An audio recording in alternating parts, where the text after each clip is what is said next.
Assalamualaikum warahmatullahi wabarakatuh. Hai student, Miss harap hari ini semuanya tetap bersemangat ya. Kita akan melanjutkan pada pembahasan tema 7, subtema 2 pada pembelajaran 4 dan 5. Sebelum pembelajaran, mari kita berdoa terlebih dahulu. Alhamdulillah, mari kita awali pembelajaran hari ini ya. Kemarin kita sudah membahas tentang Sudin ya, yang mengikuti lomba pidato. Dia mempersiapkan diri dengan baik termasuk mengenakan pakaian yang nyaman. Mengapa ya Sudin harus mengenakan pakaian yang nyaman? Nah, Sudin ada di kelas 6, berarti berhubungan dengan masa puberitas ya, bagaimana cara untuk merawat organ reproduksi ataupun kesehatan kita setelah masa puberitas. Kita akan pelajari bersama-sama. Nah, berikut ini adalah cara menjaga kesehatan reproduksi pada masa puberitas. Pada masa pubertas terjadi perubahan pada remaja pria dan remaja putri. Pada masa ini produksi hormon meningkat. Peningkatan produksi hormon menyebabkan aktifnya kelenjar minyak dan kelenjar keringat. Aktifnya kedua kelenjar ini dapat mengakibatkannya adanya jerawat dan adanya bau badan yang kurang sedap ya. Oleh karena itu, kebersihan dan kesehatan tubuh harus selalu dijaga, termasuk kebersihan dan kesehatan alat reproduksi. Berikut sebagai contoh cara-cara untuk menjaga kebersihan dan kesehatan alat reproduksi. Yang pertama, biasakan mengenakan pakaian dalam dari katun. Nah, katun ini bersifat menyerap keringat ya, sehingga kita terhindar dari kelembaban. Kelembaban pada lipatan kulit dapat menyebabkan adanya tumbuh jamur dan bakteri kulit. Sehingga gantilah pakaian dalam setiap kali habis mandi atau setiap saat kamu merasa lembab pada pakaian dalammu. Yang kedua, bilaslah setiap kali habis buang air kecil, gunakan air bersih, setelah itu dibasuh dan dikeringkan dengan handuk atau tisu ya. Nah, ini biar tidak lembab dan tidak ada tumbuh jamur atau bakteri. Yang ketiga, bagi remaja putri yang sedang menstruasi, gunakan pembalut yang lembut. Gantilah pembalut setiap kali pembalut yang kamu pakai terasa lembab. Gantilah minimal 4 kali sehari ya, kalau lagi deras-derasnya seperti itu. Nah, coba perhatikan teks pidato Sudin yang kemarin sudah dibuat ya. Pertama, selamat pagi Bapak dan Ibu, teman-teman semua. Hari ini kita akan saling berbagi kegiatan dan pengalaman tentang persatuan. Saya akan menyampaikan kisah saya mengenai persatuan, lalu saya akan belajar dari kisah teman-teman. Menurut saya, persatuan itu sangat penting karena dengan persatuan, tugas-tugas yang harus kita kerjakan akan menjadi lebih mudah. Dengan adanya persatuan pula, kita dapat belajar dari perbedaan-perbedaan yang ada. Saya telah mengalami dan merasakan sendiri betapa bergunanya persatuan. Sekolah saya adalah sekolah yang murid maupun gurunya berasal dari daerah yang berbeda-beda. Beberapa teman saya adalah anak dari Indonesia Timur. Bahkan kepala sekolah saya, Pak Weli, juga berasal dari sana. Kami tidak pernah membeda-bedakan suku, ras, budaya, dan lainnya. Kami selalu mendukung satu sama lain. Walaupun berasal dari Indonesia Timur, Pak Weli tidak hanya mementingkan murid-muridnya yang berasal dari Timur. Pak Weli tidak ragu untuk mempercayai kemampuan murid-muridnya yang berasal dari tanah Jawa atau untuk maju. Saya juga belajar banyak dari budaya teman-teman saya yang sangat beragam. Bagi sekolah di pelosok kabupaten, bukan hal yang mudah untuk mengirim saya ke sini, karena sekolah kami tidak memiliki cukup biaya.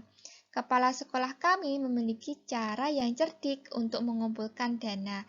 Ia meminta bantuan kepala kepada saya dan teman-teman untuk melelang pisang di halaman sekolah.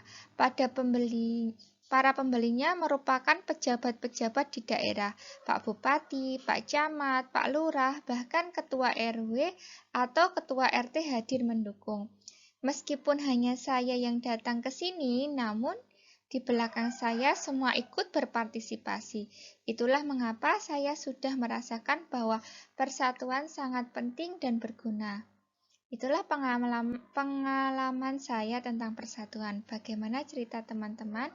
Saya juga ingin mendengar dan belajar dari cerita kalian. Terima kasih. Nah, dari teks pidato ini kita bisa tahu, yang pertama, apakah teks pidato memiliki bagian pembuka? Ada ya, karena di sini selamat pagi itu menyampaikan pembuka. Intinya jelas ada, isinya tadi di sini. Kemudian menjelaskan tentang topik yang dibahas, tentang persatuan ada. Bagian teks pidato memuat contoh-contoh yang mendukung topik ya. Berarti persatuan itu dapat dengan cara apa tadi? Nah, misalnya itu tadi kan kekurangan dana, kemudian kepala sekolahnya menjaga persatuan dengan adanya ide untuk menjual pisang. Berarti semuanya ada. Teks penutup ada, ini ada tujuan terima kasih. Kemudian kalimat ajakan ada ya, karena untuk mengajak persatuan. Teks pidato memberi inspirasi pada pembaca jelas, karena isinya tentang perjuangan, tentang persatuan dan perjuangan untuk pidato di kota ya. Oke, ini adalah contoh teks pidato dan kriterianya ini di sini ada. Kemudian, unsur-unsur dalam teks pidato itu apa saja ya? Yang pertama, harus ada selang pembuka, kedua pendahuluan, inti, kemudian keterangan lengkap tentang topik yang disampaikan, kelima penutup, dan keenam itu adalah salam penutup. Bisa terima kasih, bisa wassalamualaikum, seperti itu. Nah, kita akan belajar tentang IPS ya, tentang SEA Games. Bagaimana kerjasama bidang sosial budaya di negara-negara ASEAN? Kerjasama dalam bidang budaya negara-negara ASEAN ditandai dengan pembentukan komunitas sosial budaya negara ASEAN atau yang disebut dengan ASCC, ASEAN Social Cultural Community. Komunitas ini memiliki 4 bagian utama, yaitu mengelola dampak-dampak sosial dan integrasi ekonomi, membentuk masyarakat yang lebih peduli, kemudian meningkatkan perlindungan lingkungan, memperkuat dasar-dasar ikatan sosial kawasan. Selain itu, apa saja ya kerjasama di bidang sosial dan budaya? Kalau sosial kan bantuan, kalau budaya itu berarti nanti berkaitan dengan pentas seni, olahraga, seperti itu ya. Misalnya itu pertukaran kunjungan antar seniman ASEAN, kemudian promosi pariwisata, lomba-lomba di tingkat ASEAN, dan yang paling terkenal itu adalah adanya pesta olahraga SEA Games.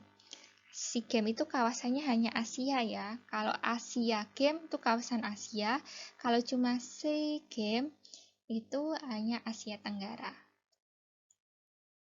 Nah, berikut ini ada sejarah untuk SEA Games ya dari tahun 1959 sampai ke 2019 ya. Ini banyak sekali.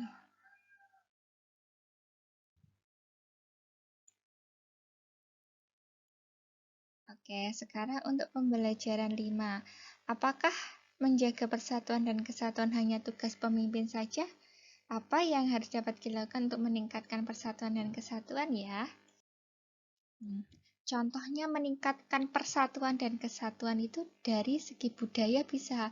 Jadi kita akan meningkatkannya dengan saling tukar-menukar kebudayaan. Contohnya di sini adalah sejarah tari piring ya, kita mengenal tari piring, kemudian tari-tari yang lain. Nah, ini sejarah dari tari piring ya, berasal dari Sumatera Barat. Nah, ini menggunakan piring sebagai properti. Piring diletakkan pada telapak tangan lalu digerakkan di berbagai arah tanpa jatuh. Ini keunikan dari tari piring. Nah, sebenarnya pertunjukan tari itu harus ada beberapa unsurnya ya. Apa saja unsurnya? Yang pertama itu adanya gerakan, kemudian ada tata busana, ada riasnya yang sangat mendukung, kemudian iringan tarinya berupa alat-alat musik ya kalau iringan, kemudian properti yang digunakan dalam menari, bisa keris, tombak, selendang, dan lain sebagainya, dan adanya tempat pertunjukan yang biasanya disebut dengan panggung. Dalam kehidupan bermasyarakat, kita tidak lepas dari bermusyawarah dan gotong royong. Nah, ini ada juga semangat kekeluargaan juga. Misalnya kalau semangat kekeluargaan itu menjenguk teman sakit, turut serta itu membantu acara kegiatan warga. Tapi kalau bermusyawarah dan gotong royong itu bedanya apa ya? Ada yang tahu? Kalau musyawarah ini biasanya itu adalah diskusi berkelompok ya. Jadi berdiskusi menentukan siapa yang misalnya berangkat ke rumah sakit, kemudian bermusyawarah untuk mufakat, misalnya memperbaiki saluran air atau bagaimana bermusyawarah agar desanya maju, seperti itu. Kalau gotong royong itu kegiatannya, contohnya gotong royong membersihkan selokan, gotong royong menanam tanaman, kemudian gotong royong mendirikan atau mempersiapkan tempat acara kegiatan warga, dan lain sebagainya. Kalau musyawarah itu diskusinya, gotong royong itu kegiatannya. Cukup sekian pembelajaran hari ini. Apabila ingin ditanyakan, bisa langsung tanya Miss Septi ya. Hari ini tugasnya ini 1-5 dikerjakan di buku tulis tematik. Oke, wassalamualaikum warahmatullahi wabarakatuh.